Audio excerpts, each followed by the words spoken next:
Então, isso tudo me deixa muito preocupado, sim. E eu, como eleitor do Flávio, eu tenho o direito de questionar, e eu questionei, e ele me respondeu.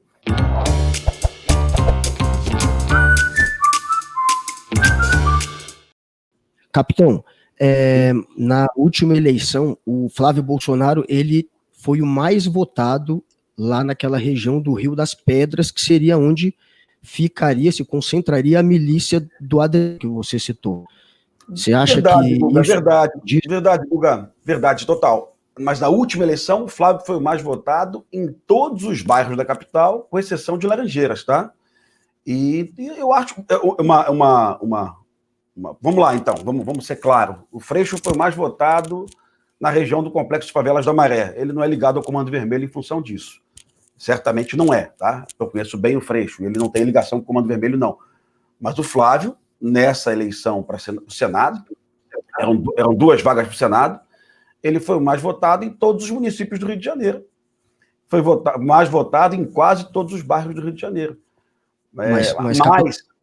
Pode falar, Guga, pode falar. Mas capitão, o Freixo não tem nenhuma história, por exemplo, de receber dinheiro do Adriano da Nóbrega, por exemplo.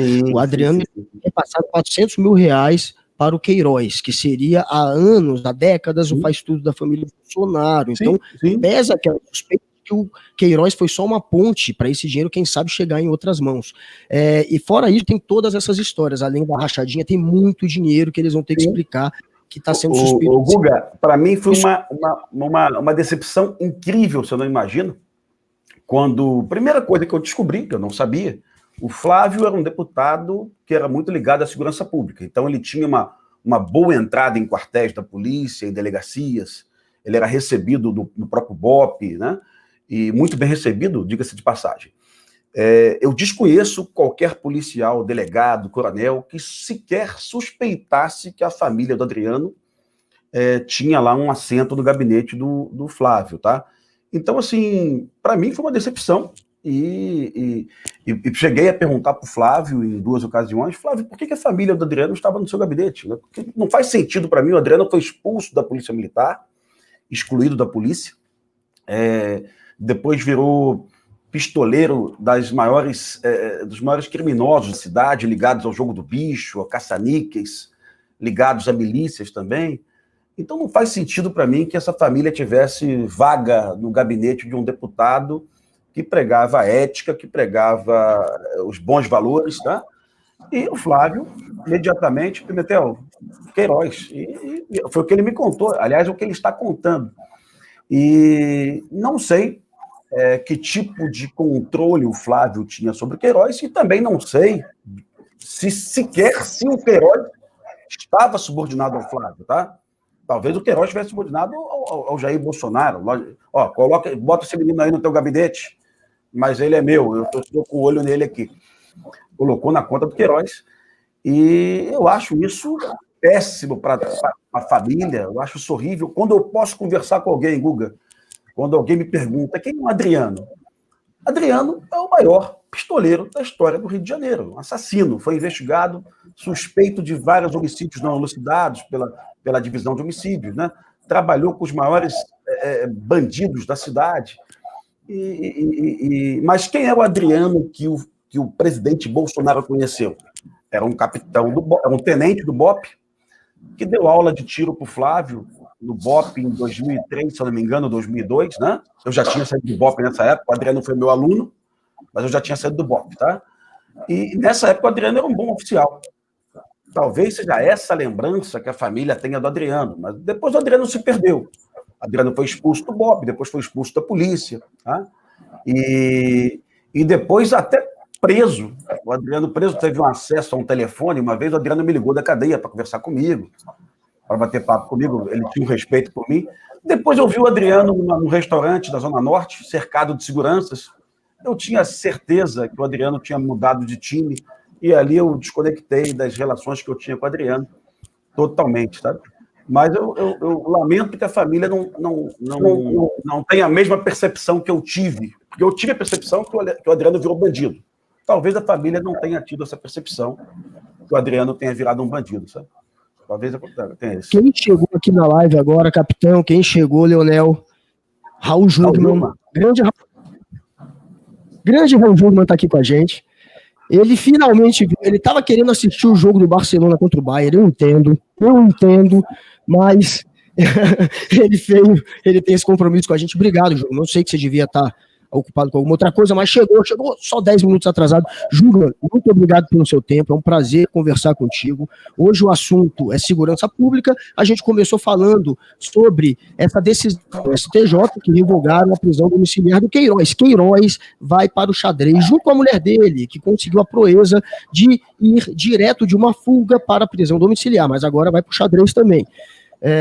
Ministro, vou chamar de ministro. Grande ministro, ex-ministro da Defesa, o último cargo dele, mas já teve vários na política. Você acha, o capitão, ele acha que talvez a família do Bolsonaro não tenha visto quem era o Adriano, não tenha percebido, e por isso se envolveu com tanta gente aí suspeita. Mas o que você acha dessa ligação dos Bolsonaros com esse tipo de gente, com o Adriano, que é um matador de aluguel e que inclusive repassou dinheiro, 400 mil para o Queiroz, então há suspeita dele ter repassado esse dinheiro também para o Bolsonaro, além de outros dinheiros que ele já repassou. A ligação do Bolsonaro com aquele pessoal em volta ali do condomínio dele, que é suspeito de matar a Marielle. O que você acha da ligação do Bolsonaro com a milícia? É algo realmente que cheira a factual, a verdade, ou está mais para factoide? Bom, em primeiro lugar, obrigado, Guga, pelo convite, mil desculpas pelo atraso, na verdade não era compromisso, eu era preso no trânsito para chegar aqui numa agonia enorme, e por isso eu quero pedir também ao Pimentel, ao Adler, quero pedir desculpas, como também a você e o pessoal que está nos vendo e ouvindo, porque foi involuntário, são essas coisas que você faz uma programação e de repente o trânsito embanana e você fica preso. Com relação a esse tema, Guga, veja, a minha posição em Brasília era distante do que se passava aqui. Ou seja, nós tentamos, assim que... Eu me lembro bem que no dia que a Marielle foi morta, eu tinha uma inauguração em Fortaleza, no Ceará. E os telefonemas começaram a chegar. E eu, então... tentei negociar com o então presidente do Senado e do Congresso, Eunício Oliveira, para a gente adiar a minha presença lá. Ele não aceitou, disse que estava tudo montado, enfim, tinha lá as razões dele. E eu, então, fui até Fortaleza e voltei para o Rio de Janeiro, no dia subsequente à morte da Marielle, já umas 5 horas da tarde e tal. E lá fizemos uma reunião com a doutora Raquel Dodge, com o Barbosa, que era o chefe da Casa Civil, com o Braga Neto, que era o interventor, com o Gussen, que era o procurador, acho que ainda é procurador estadual do Ministério Público. E, naquele momento, a Raquel disse que, olha, eu vou iniciar estudos para um IDC, que é um incidente de deslocamento de competência, determinados crimes pela emenda constitucional que foi feita, eles podem ser deslocados para o plano federal. E, enfim, houve uma reação, sobretudo do Ministério Público, das polícias também, compreensível, eles achavam que davam conta desse processo, e nunca houve esse deslocamento de competência que foi decidido recentemente. A Raquel terminou entrando com esse pedido, mas o STJ entendeu que não. Mesmo assim, no transcurso disso tudo, como nós éramos muito cobrados, e eu tive a oportunidade de conhecer o depoimento do Orlando Puricica e também da mulher dele, né, que foram inicialmente supostos, eles teriam, Puricica foi denunciado, se não me engano, por um policial do nome Ferreirinha, se não estou enganado, e com o suporte de 3 delegados federais. E, enfim, nós nos aproximamos, digamos assim, da realidade do Rio de Janeiro, mas, no final de contas, fizemos a chamada investigação da investigação, que é uma coisa que, até onde eu sei, não se encontra concluída. Então, a minha aproximação à realidade do Rio de Janeiro, ela se deu inicialmente na GLO, na garantia da lei e da ordem, mas era uma coisa mais, digamos assim, de um outro plano, né? Depois ela se deu, mas no caso da intervenção do Rio de Janeiro, mas aí, no caso, eu já não era ministro da Defesa, eu era ministro da Segurança, e a intervenção ficou a cargo, sobretudo, da Defesa. E como o Braga Neto, ele praticamente era, digamos assim, um governador para a segurança, então a linha dele, digamos assim, de comando, era diretamente com a presidência da República. Nós éramos, de certa forma, coadjuvantes, e nós procurávamos ajudar aquele esforço que estava sendo desenvolvido, no caso aqui, pelo Exército. De sorte que o Rio de Janeiro me preocupa muitíssimo. O Rio de Janeiro hoje, pelos dados que eu tenho de 2016, se eu não me engano, tem 380, 300, o Pimentel Hadley pode ter muito melhor informações que estão sob controle do crime organizado, da milícia, do tráfico. O Rio de Janeiro, ele, a partir do controle do território, né, se faz o controle do voto, e tendo o controle do voto, a bancada do crime elege os seus representantes para os diversos níveis do parlamento, e de lá eles conseguem acessar cargos dentro do Estado, dentro da máquina pública, inclusive dentro do próprio aparato de segurança, que resulta nisso, que eu peguei um pedacinho aqui, que o Pimentel estava falando.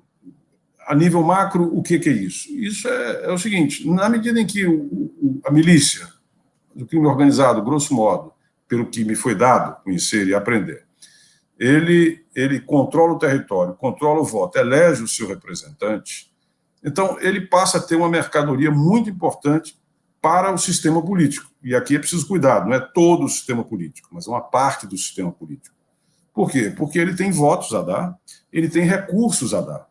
Em troca disso, uma parte do sistema político sempre precisa fazer essa diferenciação para a gente não confundir que é todo o sistema político, não é uma parte dele.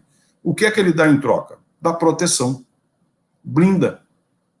Então, isso criou uma aliança, tá certo? Digamos assim, orgânica, entre política, corrupção e milícia, e crime organizado no Rio de Janeiro. É bom lembrar que isso existe no Brasil inteiro. Então, a gente não vamos olhar com os olhos do Rio de Janeiro como se fosse uma coisa assim absolutamente fora da curva. Não é. O que acontece no Rio de Janeiro é que isso alcançou um grau, tá certo? Vamos dizer assim, de organicidade, de aliança, de interpenetração, que não alcançou em nenhum outro lugar, né? Eventualmente, no Espírito Santo isso teve num certo momento, tem aquele caso lá também do Acre, em outros lugares a gente teve, mas no Rio de Janeiro isso transformou uma coisa muito orgânica. E dentro do nosso chamado presidencialismo em coalizão, o que é o presidencialismo em coalizão? É que o incumbente, ou seja, o prefeito, o governador e mesmo o presidente, ele precisa do parlamento, seja municipal, estadual, federal, para governar. Então, o que ele faz para obter as boas graças, né, do parlamento? Ele entrega cargos. Ao entregar cargos, o que é que acontece? Aí você vai para o coração das trevas, que eu chamo de coração das trevas. Porque, de novo, o controle do território leva o controle do voto leva a eleição da bancada. A eleição da bancada implica que aquele que detém o mandato, ou aqueles que detêm, tem uma moeda de troca, que é o seu voto para aprovar as medidas do governo, de orçamento, de projetos, seja o que for. Em troca, ele recebe cargos. E isso faz com que a representação do crime organizado comece a entrar dentro do coração do Estado. O coração do Estado é exatamente onde ele tem, digamos assim, coagulada a força ou a violência legal, que é o seu aparato de polícia, sobretudo. Tem muitas outras áreas, mas esse é o coração, digamos assim, do Estado. E, infelizmente, no Rio de Janeiro, isso não só ocupou um pedaço, tá certo, do aparato de segurança, que é aquilo que o Pimentel estava falando, em miúdos, ele estava dizendo, que ele conhece muito bem, muito mais do que eu a respeito disso, ele conhece a trajetória, ele conhece os personagens, ele é um cara que viveu isso, como também o Leonel, e aí o que é que acontece? E isso se espalha, não fica só aí. Isso vai se espalhar pelo judiciário, em alguma medida, isso pode se parar pelo Ministério Público, em alguma medida, pela saúde, por aí afora vai. Né? Então, é isso a minha visão. Né? Eu não tenho essa visão, digamos assim, concreta que tem o Rodrigo e que tem o Leonel. Então, eu não sou capaz de fazer essas nuances. O que eu percebo e me foi dado perceber, eles percebem isso, inclusive melhor do que eu, conhecem, são os profissionais da área, eles sabem disso, eu aprendi com eles isso, na verdade, tá certo? Mas é assim que eu vejo. Então, veja bem, o que é que o Pimentel nos disse, se eu pudesse chamar para o meu livro de andar? O Pimentel disse o seguinte: olha, eu tenho aqui claramente, né, a milícia que controla voto, que tem recursos, e eu tenho uma proteção, uma blindagem que foi dada pelo sistema político. É isso que ele está dizendo. E é uma troca, basicamente, de interesses. Eu acho que é isso que ele procurou nos dizer com muita precisão. É isso. Leonel, Oi. Leonel, Tropa 23, o presidente virou miliciano. Antes de responder, eu vou colocar a pergunta do Luiz Eduardo Soares, ele que é antropólogo, vocês devem conhecer, mandou uma perguntinha também para participar aqui da nossa live, então vamos primeiro, até porque é sobre milícia, então vamos primeiro usar a pergunta dele e depois você volta a responder.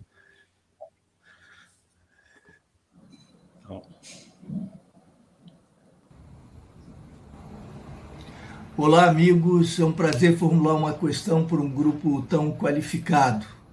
Vou compartilhar com vocês um tópico da maior importância, infelizmente, de um modo geral, negligenciado: a segurança privada informal.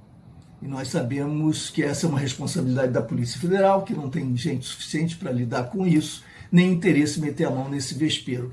Nós sabemos que os profissionais vão lá encontrar colegas, oficiais, coronéis, delegados, às vezes com associação com parentes, etc.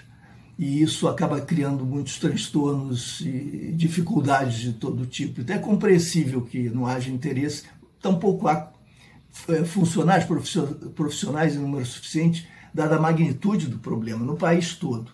E o que acontece, nós sabemos, é que os orçamentos públicos na área de segurança são enormes, mesmo assim insuficientes para o pagamento razoável de salários para a massa policial, para a base policial. Isso sofre alterações de acordo com o tempo e com as regiões, mas, via de regra, é isso que acontece. E é muito conveniente, então, para os governos não olhar para a segurança privada informal, que é ilegal por conta até do conflito de interesse com a segurança pública. É natural não ter interesse em vigiar se os seus profissionais de polícia estão ou não praticando essa ilegalidade, trabalhando em segurança privada, porque o bico, a complementação salarial, acaba tornando viável um orçamento que de outra maneira seria insuficiente, né? Ocorre que isso acaba gerando um efeito muito danoso e paradoxal, contrário ao próprio interesse governamental. Por quê? Sob o manto da negligência oficial, com essa tolerância cúmplice, desdobram-se dinâmicas que são benignas, muitas delas, no sentido de que há apenas profissionais buscando complementar sua renda de uma maneira honesta, a despeito da ilegalidade, mas há também os desdobramentos malignos que vão se desenvolvendo. Alguns segmentos corruptos geram insegurança para vender segurança e outros se organizam sob forma de milícias, esses terríveis poderes mafiosos locais com tantas implicações negativas. Essa é uma das fontes, uma das razões pelas quais as milícias existem e se desdobram, se retroalimentam com tanta frequência e com tanta força. Eu gostaria de ouvir vocês a esse respeito. E aí, Leonel, vai que é tua. Perfeito. Bom, eu vou voltar antes de responder ao professor Luiz Eduardo. Sim, Bolsonaro é miliciano. A família dele tem vinculações com a milícia. E isso não sou eu que estou dizendo, né? Todos os indícios que a Polícia Civil, junto com o Ministério Público, tem apresentado demonstram isso. Flávio Bolsonaro já ficou demonstrado que utilizou recursos da rachadinha para construir imóveis que são aproveitados pela milícia. Como tu falou, Guga, a região em que ele teve maior número de votos é a região do Rio das Pedras, que é uma região dominada pela milícia, é onde o Queiroz se escondeu quando ele, não digo foragido, porque ele não estava ainda foragido, mas que ele deu uma sumida do mapa naquele período em que começaram as denúncias. O Queiroz é um amigo de longa data do Bolsonaro. é um policial, né? Foi um policial que na sua carreira já tinha tido diversos casos de homicídios obscuros, e tinha uma vinculação direta com todo um grupo, né, da milícia.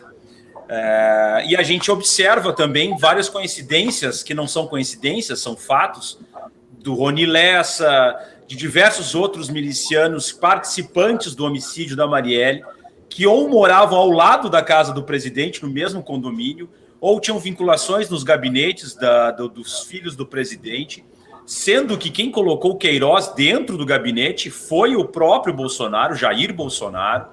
Então, eu acredito que se a gente tivesse um país minimamente razoável, um país minimamente preocupado realmente com essa pauta da corrupção, provavelmente, né, a gente já teria punições aí severas para o Flávio, a gente já teria um processo de impeachment bem avançado contra o Jair Bolsonaro, pelas provas apresentadas de utilização de dinheiro público em gabinetes, rachadinhas, funcionários fantasmas, laranjas.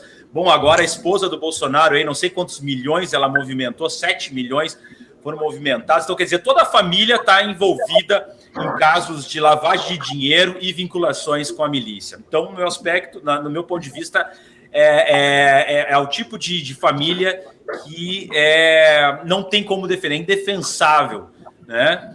Sinto muito se alguém hoje ficou chocado com essas questões. Eu entendo que muitas pessoas acreditavam que através do discurso, do pseudo-discurso moralista, moralizante, a favor da segurança pública, nós teríamos uma luta contra a corrupção, mas eu acho que quem conhecia mesmo, de fato, as políticas da família Bolsonaro, não acreditava muito nisso, né? Nem o Queiroz acreditava, né? O grande cabo eleitoral. E lembrando que durante a campanha do Flávio Bolsonaro, dois profissionais que trabalhavam com ele, que eram policiais, foram presos também por vinculações com a milícia. Isso lá na campanha eleitoral do Flávio Bolsonaro. Em relação à pergunta do Luiz Eduardo Soares, eu acho que é um ponto essencial que a gente tem que debater, né? Essa questão da segurança privada. A questão da desestruturação da segurança pública no Brasil é um projeto. Nisso eu concordo muito com todo o texto, né, do Tropa de Elite nesse aspecto. As coisas não são por acaso, né? Tudo é um projeto para enriquecer um determinado grupo, para ter um favorecimento pessoal de um determinado grupo. Então é interessante que tu traz o problema e vende a solução. E é muito complexa essa ligação de agentes da segurança pública, que muitas vezes, com a necessidade de complementação de renda extremamente compreensível, acabam, né, se vinculando a essa questão da segurança privada, que é quase, né, ela fica no limiar para a milícia, né? Às vezes é difícil tu diferenciar o que é, né, cada coisa. Mas a gente observa que isso é muito, muito complicado. Muitas vezes se utiliza armas do Estado, coletes do Estado, horário de trabalho que deveria estar sendo prestado ao Estado, vinculações com grupos envolvidos com atos de corrupção que deveriam estar sendo investigados pelo Estado, mas que não são, porque, enfim, tem um agente estatal ali trabalhando de forma ilícita e tal.